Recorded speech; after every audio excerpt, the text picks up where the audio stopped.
Thom Hartmann here on the best of the rest of economic and labor news.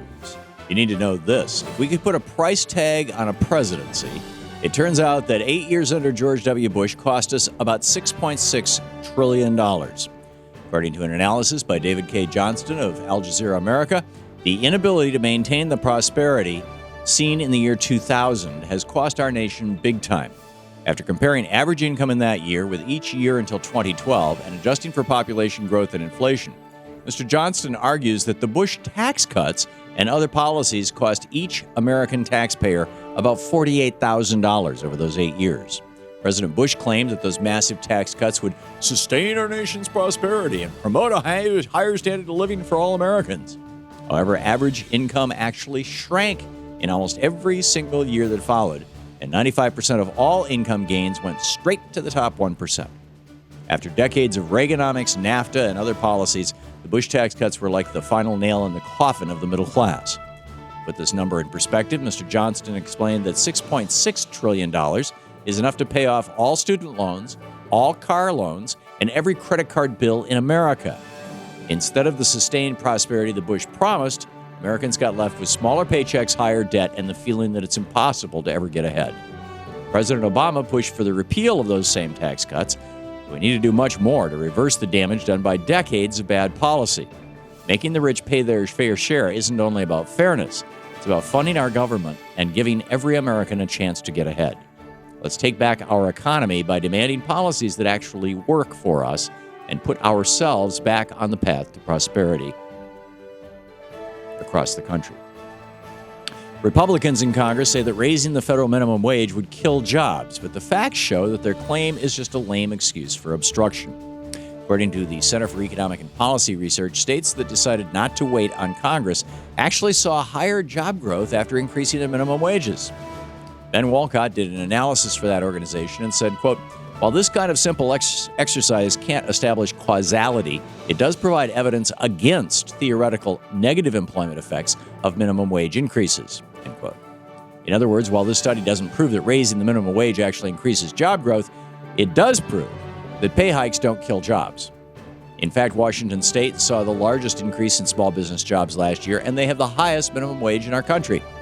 It's only common sense. When people have more money in their pocket to spend, they buy more in their local economy and give businesses more cash to hire workers. It's time for Congress to recognize reality and give our national economy a boost by raising the federal minimum wage. After the Supreme Court dealt a blow to public unions in Harris v. Quinn, home health workers in Minnesota decided to fight back. Rather than opting out of fair share dues, as the court made possible, home health care workers in the North Star State filed for the largest union election in that state's history. More than 9,000 of these workers signed cards saying they want to join the local branch of the Service Employees International Union, SEIU. These dedicated men and women often work long hours to care for seniors and the disabled, and they are paid so little that they often qualify for food stamps. One of the workers fighting for representation said, quote, "I am here today because for too long, the work I and over 26,000 other Minnesotans do for a living has been made invisible, and when we win our union, we will finally be invisible no more," end quote. The recent Supreme Court ruling gave some workers a free ride by allowing them to opt out of fair share dues, but that won't stop workers from forming new unions. The best way to protect our right to organize is to use it. Make sure that unions have the power and the funding to keep protecting us. Starting this September, every student in the Chicago public school system will be eligible to receive free meals at school. Instead of spending money on tracking student accounts and figuring out who qualifies, Chicago schools will simply provide breakfast and lunch to every student, regardless of family income. Previously, free and reduced-price lunch programs often left low-income students stigmatized and left many kids going hungry because they didn't qualify for subsidized meals. By giving every student meals, the Chicago school system has removed that stigma, and they'll save money on the administrative costs in the process.